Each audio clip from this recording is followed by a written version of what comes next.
मैं last video में आपको इलेक्ट्रिसिटी के बेसिक कॉन्सेप्ट्स के बारे में बताया था।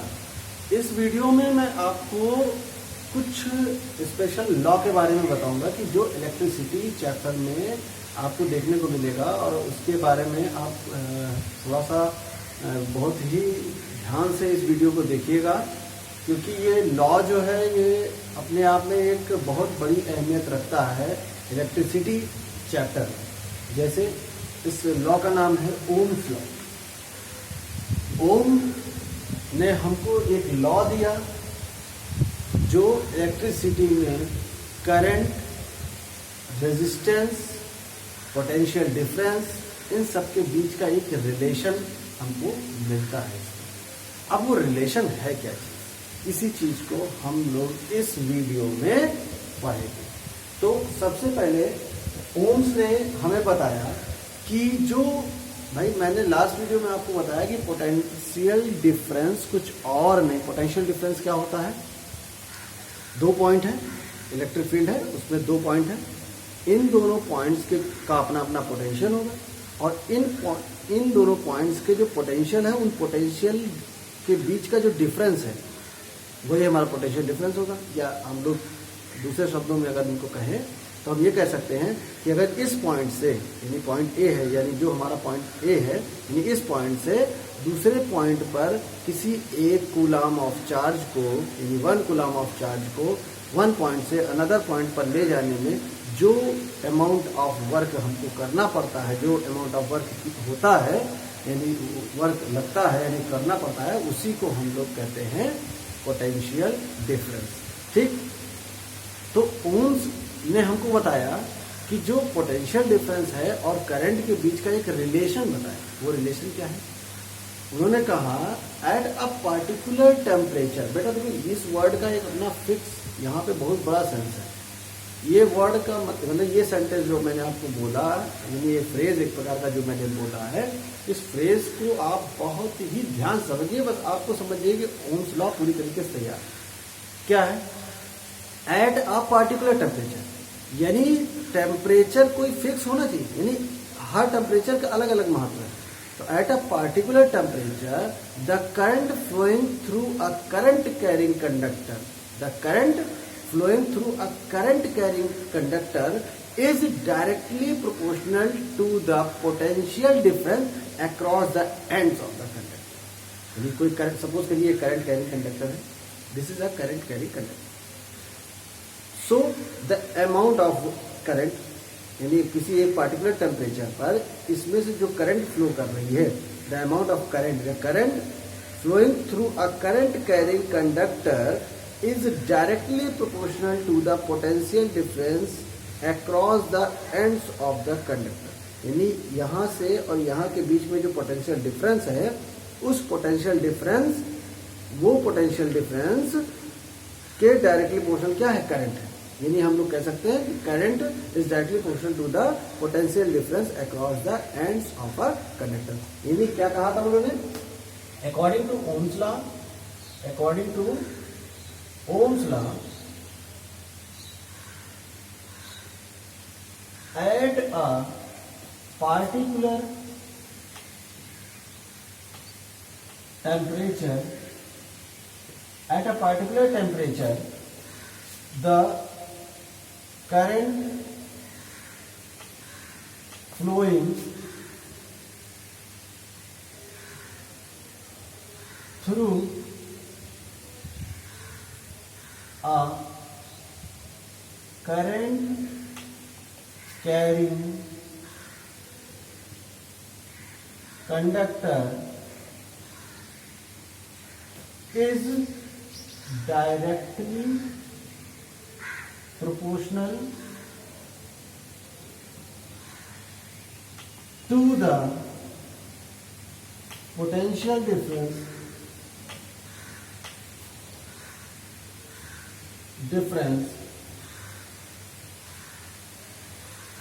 across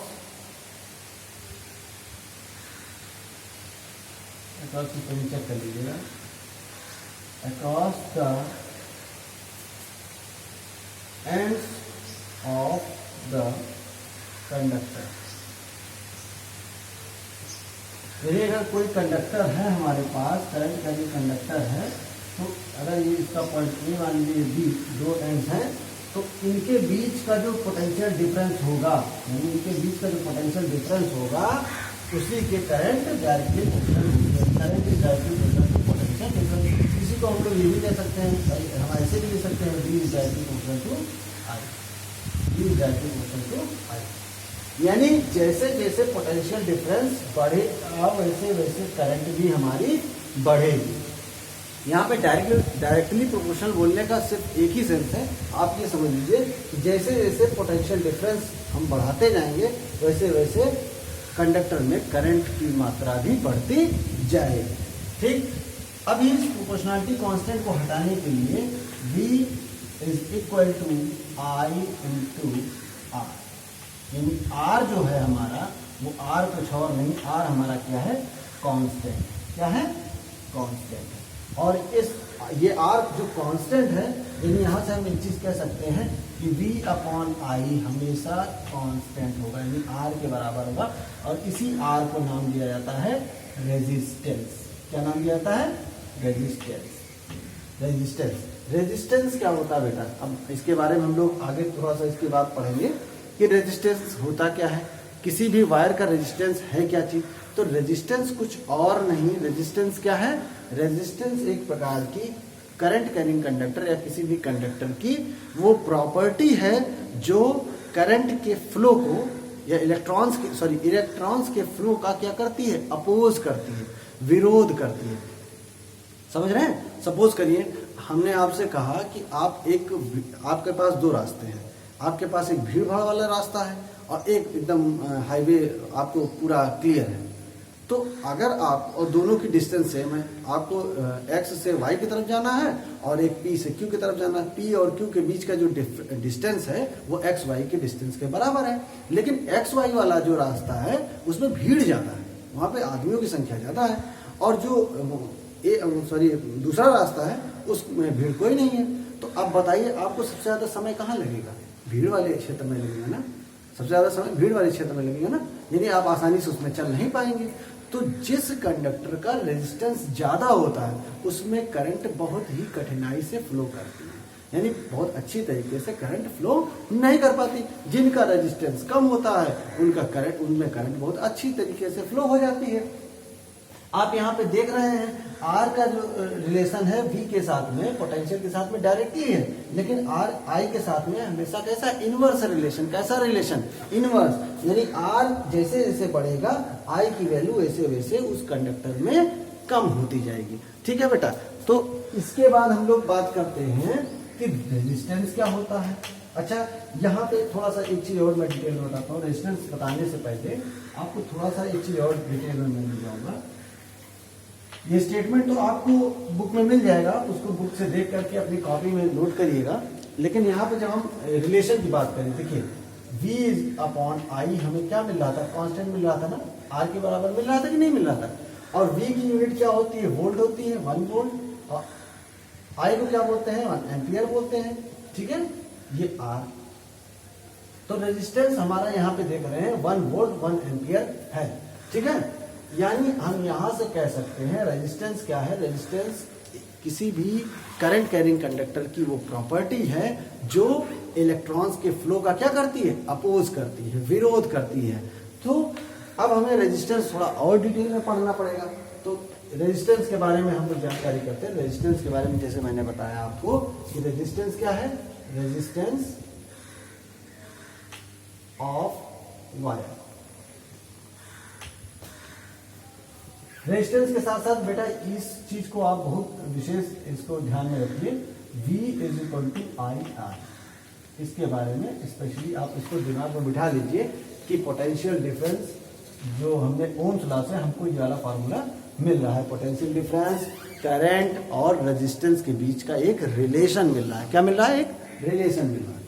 resistance of wire, resistance of wire क्या है, the property of wire to resist the flow of electrons through the wire. यानी वायर से जो, ऐसे आप लिख लीजिए, द प्रॉपर्टी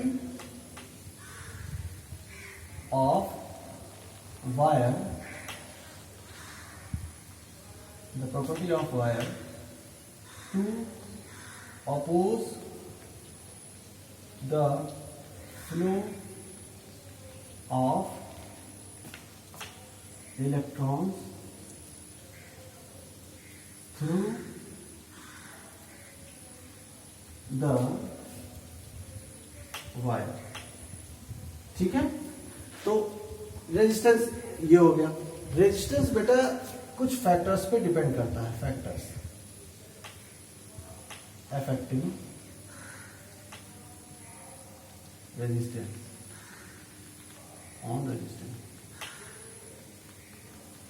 कौन कौन से फैक्टर्स हैं? सबसे पहले nature of material, nature of wire, nature of wire. दूसरा फैक्टर क्या है बेटा? नेचर ऑफ वायर, वायर किस नेचर यानी वायर किस मटेरियल का बना हुआ है ये डिपेंड करता है। भाई मैंने अभी आपको लास्ट वीडियो में बताया था कि जो गोल्ड होता है वो बहुत अच्छा कंडक्टर होता है, तो गोल्ड का एक अपना अलग नेचर है, कॉपर का अपना अलग नेचर है, एल्युमिनियम का अलग नेचर है। तो हर जैसे जैसे हम लोग नेचर वायर का नेचर बदलेंगे, हर वायर का अपना अलग अलग रेजिस्टेंस होगा। फिर दूसरी बात होती है length of wire. Length of wire, wire की लेंथ पर भी डिपेंड करता है, वायर के लेंथ पर भी डिपेंड करता है, क्योंकि अभी मैं आपको एक और बेसिक कॉन्सेप्ट बताता हूँ इसके बारे में। तीसरा जो होता है वो थर्ड पॉइंट जो इंपॉर्टेंट है वो डिपेंड करता है एरिया ऑफ क्रॉस सेक्शन पे। Area of cross section, cross section. अब ज्यादातर बच्चे ये सोचे होंगे कि सर ने ये नया वर्ड पता नहीं कहां से लाके रख दिया। तो बेटा एरिया ऑफ क्रॉस सेक्शन कुछ और नहीं है भाई। आप वायर देखिए ऐसे होता है ना, इसको थोड़ा सा हम जूम कर रहे हैं, सपोज करिए इसको हमने जूम किया, तो इसका थोड़ा सा फोटो ऐसे ही तो बनेगा, बनेगा ना। तो जो क्रॉस सेक्शन का मतलब हुआ कि अब हम कैंची लेकर के इसको ऐसे ऐसे काट रहे हैं, यानी इसको हमने ऐसे ऐसे काटा, ऐसे ऐसे काटा। तो ये जो क्रॉस सेक्शन जब इसको हम कट करेंगे तो ये एक प्रकार का सर्कल दिखेगा कि नहीं दिखेगा? सर्कल दिखेगा ना। जैसे जैसे वायर मोटा होता जाएगा, वायर मोटा होता जाएगा, ये सर्कल बढ़ता जाएगा नहीं बढ़ता जाएगा? बढ़ता जाएगा नहीं बढ़ता? तो जितना ज्यादा थिकनेस होगी, जितनी ज्यादा थिकनेस होगी भाई रेजिस्टेंस, आप देख रहे हैं ना क्रॉस सेक्शन बढ़ता जा रहा है, तो कहीं ना कहीं वो रेजिस्टेंस को इफेक्ट करेगा। ठीक। थर्ड और फोर्थ पॉइंट जिसको हम आप अपने ओम्स लॉ में भी रिलेट कर सकते हैं वो क्या है? Temperature of wire. Temperature of wire, wire के टेम्परेचर पर भी रेजिस्टेंस डिपेंड करता है। जैसे जैसे भाई आप खुद सोचिए कि जब ये करंट कैरिंग कंडक्टर है, इसके अंदर इलेक्ट्रॉन्स हैं, और इलेक्ट्रॉन्स जब भाई इलेक्ट्रॉन्स एनर्जी जब गेन करेंगे तभी वो फ्लो करेंगे। भाई आप बैठे हुए हैं, आपके अंदर एनर्जी नहीं है तो आप चुपचाप अपना बैठे रहेंगे, कोई काम नहीं करेंगे। लेकिन जैसे ही आपने पता चला ग्लूकॉन डी आपके अंदर गई, ये ग्लूकोज आपके अंदर गया, आपके अंदर एनर्जी आ गई, तो अब आप क्या करेंगे? आप सीधे आप तुरंत जो है कहीं दौड़ने लगेंगे, कहीं कुछ काम करेंगे। ठीक है, तो इसी तरीके ये वायर भी होता है, इसमें इलेक्ट्रॉन्स भी, जैसे इलेक्ट्रॉन्स को एनर्जी मिलती है, जैसे उनको हीट एनर्जी मिलेगी, वो क्या करेंगे? तुरंत मोशन करना शुरू कर देंगे। अब जैसे टेम्परेचर बढ़ गया, भाई टेम्परेचर बढ़ा तो रेजिस्टेंस, भाई जाहिर सी बात है टेम्परेचर बढ़ा तो कुछ इलेक्ट्रॉन तो अपने आप मोशन करने लगेंगे, उनको एनर्जी बैटरी की एनर्जी की जरूरत होगी, तो यहाँ पे रेजिस्टेंस वेरी कर जाएगा। ठीक है, एक जो बेसिक कॉन्सेप्ट है यहाँ से हम देख रहे हैं नेचर ऑफ वायर, तो नेचर डिपेंड करता है, नेचर को हम लोग कह सकते हैं किसी भी वायर की रेजिस्टिविटी बताती है नेचर। RESISTIVITY resistivity. रेजिस्टिविटी को हम लोग रो से भी इसको नाम देते हैं रो, इसको लिखते हैं रो, बोलते हैं इसको RHO रो। ठीक। और लेंथ ऑफ वायर को हम लोग लेंथ बाई L से ही होता है। एरिया ऑफ क्रॉस सेक्शन को हम लोग A से नाम दे देते हैं, और टेम्परेचर को हम लोग T नाम देते हैं। तो T जो होता है वो बेटा रेजिस्टिविटी को इफेक्ट कर देता है टेम्परेचर बढ़ने। तो अगर हम एक रिलेशन देखें तो रेजिस्टेंस का एक रिलेशन होता है R = ρL/A। एक फॉर्मूला ये भी है। ये क्या है? Resistance of wire depends on resistivity of the wire, length of the wire and area of cross section. यहां से हम लोग 3 पॉइंट देख सकते हैं कि रेजिस्टेंस डिपेंड करता है, डायरेक्ट प्रोपोर्शनल होता है अपनी रेजिस्टिविटी के। ठीक है, इसको हम रो नाम देते हैं। और दूसरा जो इम्पोर्टेंट है, ये इम्पोर्टेंट पॉइंट है, इसको आप ध्यान दीजिएगा, रेजिस्टेंस इफेक्ट करता है, resistance directly proportional to length of wire. जैसे जैसे हम लोग वायर का लेंथ बढ़ाते जाएंगे, रेजिस्टेंस अपने आप बढ़ता जाएगा। फिर नेक्स्ट बात जो इम्पोर्टेंट है वो ये है कि resistance is inversely proportional to the area of cross section. भाई रेजिस्टेंस जैसे जैसे हम एरिया ऑफ क्रॉस सेक्शन बढ़ाते जाएंगे, रेजिस्टेंस चेंज होता रहेगा, ठीक है। तो ये सारी चीजें, भाई एरिया ऑफ क्रॉस सेक्शन बढ़ेगा, रेजिस्टेंस अपने आप जो है उसकी थिकनेस डिपेंड करने लगेगी, ठीक। तो ये सारी चीजें आप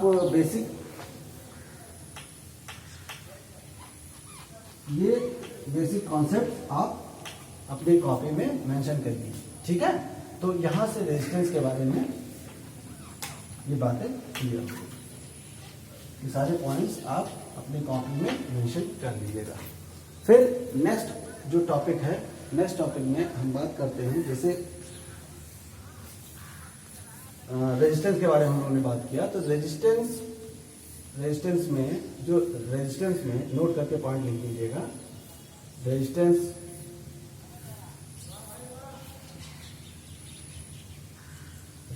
की एसआई यूनिट बेटा ओम में मेजर की जाती है, OHM।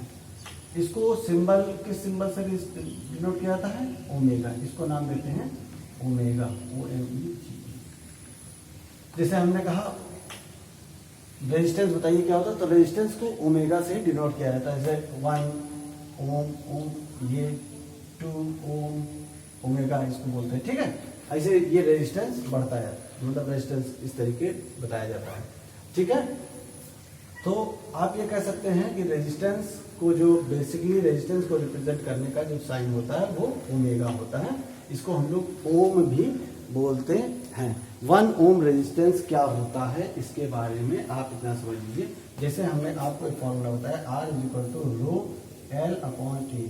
जब किसी भी वायर का length, wire of length 1 metre और एरिया ऑफ क्रॉस सेक्शन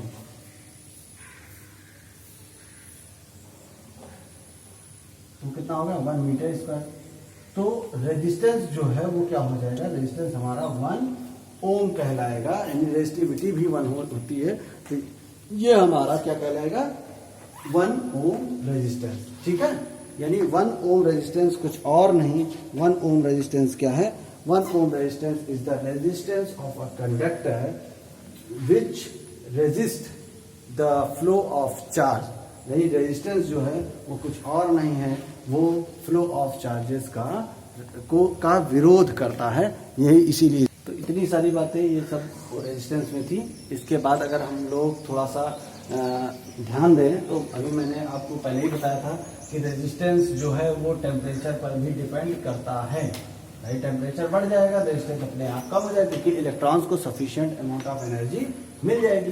तो हम एक छोटा सा ग्राफ देख लेते हैं, ग्राफ ऑफ ओम्स लॉ। जैसे हम लोगों ने अब क्या पढ़ा, V/I = R, यानी हम लिख देते, और R हमने बताया था, R कुछ और नहीं है, कांस्टेंट होता है, यानी V/I की वैल्यू हम लोग कभी भी निकालते हैं तो हमेशा सेम आती है। यानी अगर हम एक ग्राफ बनाएं और यहाँ पे इसको करंट लिख दें, यानी हमारा I करंट है y एक्सिस पे, और ये हमारा वोल्ट है, वोल्टेज है, V पोटेंशियल डिफरेंस है, ये पोटेंशियल है।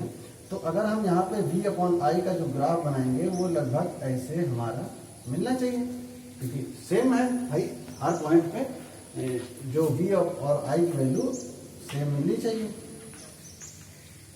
देखिए थोड़ी दूर जाने के बाद ये ग्राफ ऐसे टेढ़ा हो जाता है।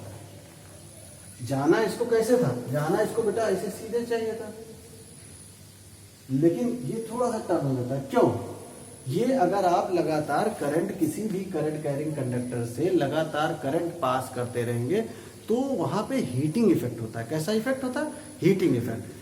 आप देखे होंगे कि कोई भी आप इलेक्ट्रिकल अप्लायंस यूज करते हैं या मोबाइल चार्जिंग करते हैं तो आप चार्जर देखिए, चार्जर थोड़ी देर बाद हीट हो जाता है, चार्जर हीट हो जाता है ना, मोबाइल भी आपका हीट हो जाता है, सेलफोन भी आपका हीट होता है, टीवी भी हीट होती है, मतलब कहीं ना कहीं हीटिंग इफेक्ट होता है ना। यानी कभी भी अगर किसी भी करंट कैरिंग कंडक्टर से करंट फ्लो करेगी तो वहाँ पे हीटिंग इफेक्ट होगा, और हीटिंग इफेक्ट होने की वजह से टेम्परेचर बढ़ जाता है, टेम्परेचर बढ़ जाता है। और मैंने आपको ओम्स लॉ में पहले ही दिखाया कि ओम्स लॉ में जो वर्ड जो फ्रेज यूज किया गया था, एट अ पार्टिकुलर टेम्परेचर, यानी जो ओम्स लॉ वैलिड है लेकिन किसी एक पार्टिकुलर टेम्परेचर के लिए ही वैलिड है। जैसे जब टेम्परेचर ऑफ वायर इंक्रीज कर जाएगा वहां पे ओम्स लॉ वैलिड नहीं करेगा, वहां पे फिर अलग टेम्परेचर के लिए ओम्स लॉ होगा।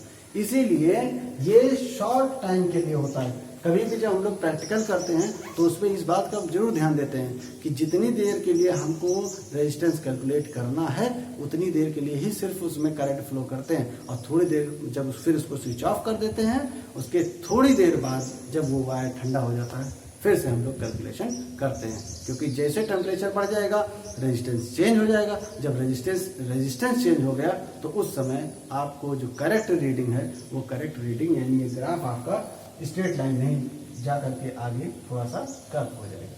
ठीक है बेटा, तो ये सब बेसिक कॉन्सेप्ट था ओम्स लॉ का। इसके बाद हम लोग कुछ न्यूमेरिकल प्रॉब्लम करेंगे जो हमारे रेजिस्टेंस पे बेस होगा, करंट पे बेस होगा, वोल्टेज पे बेस होगा, अमाउंट ऑफ चार्ज के ऊपर बेस होगा। ठीक है बेटा, तो ये आज के लिए इतना ही। नेक्स्ट वीडियो में हम और कुछ प्रॉब्लम्स के साथ आएंगे और वो प्रॉब्लम्स हम आपको सॉल्व करके बताएंगे। तब तक आप कुछ प्रैक्टिस करते रहिए और जो भी मैंने बेसिक कॉन्सेप्ट्स बताए हैं उसको आप याद कर लीजिए। ठीक है बेटा, ओके, थैंक यू।